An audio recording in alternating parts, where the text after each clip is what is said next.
Di video kali ini, saya akan membahas tentang proses rumas. Berikut ini adalah contoh bagan proses rumas. Dapat kita lihat di bagian ini proses rumas terdiri dari 4 proses, yaitu yang pertama research atau penelitian, kedua planning atau perencanaan, ketiga action and communication atau aksi dan komunikasi, dan yang keempat atau yang terakhir yaitu evaluation atau evaluasi. Agar lebih jelas, simak penjelasannya berikut ini. Proses rumas yang pertama yaitu research atau penelitian. What's happening now merupakan kata-kata yang tepat untuk menjelaskan tahap ini. Karena dalam tahap mendefinisikan penelitian, seorang praktisi public relation atau PR harus mengolah data faktual yang telah ada, mengadakan perbandingan, melakukan pertimbangan, dan menghasilkan penilaian sehingga dapat diperoleh kesimpulan dan ketelitian dari data faktual yang telah didapat.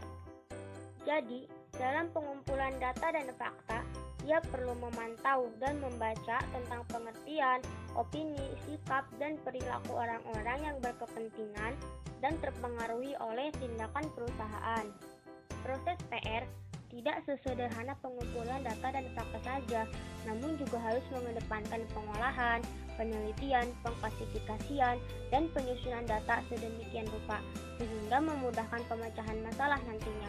Penelitian dalam pencarian data ini dapat dilakukan dengan cara-cara yang pertama survei atau polling, kedua wawancara, ketiga focus group discussion, keempat wawancara mendalam, dan kelima walking around research.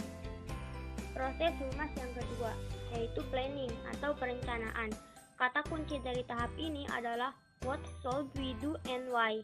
Karena dalam tahap ini, praktisi PR melakukan penyusunan masalah. Ia melakukan pemikiran untuk mengatasi masalah dan menentukan orang-orang yang akan menggarap masalah nantinya. Perlu diingat, yaitu perencanaan disusun atas data dan fakta yang telah diperoleh, bukan berdasarkan keinginan PR. Berdasarkan pada rumusan masalah, dibuat strategi perencanaan dan pengambilan keputusan untuk membuat program kerja berdasarkan kebijakan lembaga yang juga disesuaikan dengan kepentingan publik. Proses rumas yang ketiga yaitu action and communication atau aksi dan komunikasi. Tahap ini dilewati untuk mendapatkan jawaban dari pertanyaan how do we do it and say it. Tujuan dan objektivitas yang spesifik harus dikaitkan untuk mencapai aksi dan komunikasi yang akan dilakukan oleh praktisi PR, yaitu ia harus mampu mengkomunikasikan pelaksanaan program sehingga dapat mempengaruhi sikap publiknya, yang kemudian mendorong mereka untuk mendukung pelaksanaan program tersebut. Oh ya, selain itu, ia juga harus melakukan aksi dan melakukan kegiatan PR dengan sebaik-baiknya. Kegiatan aksi ini merupakan kegiatan komunikasi, selayaknya komunikasi kelompok, komunikasi massa, dan komunikasi organisasional. Proses rumas yang terakhir, yaitu evaluation atau evaluasi. Tujuan utama dari evaluasi adalah untuk mengukur keefektivitasan proses secara keseluruhan. Pada tahap ini, ia pun dituntut untuk teliti dan seksama demi keakuratan data dan fakta yang sudah ada. Akan tetapi perlu diingat bahwa nama tengah seorang praktisi adalah krisis.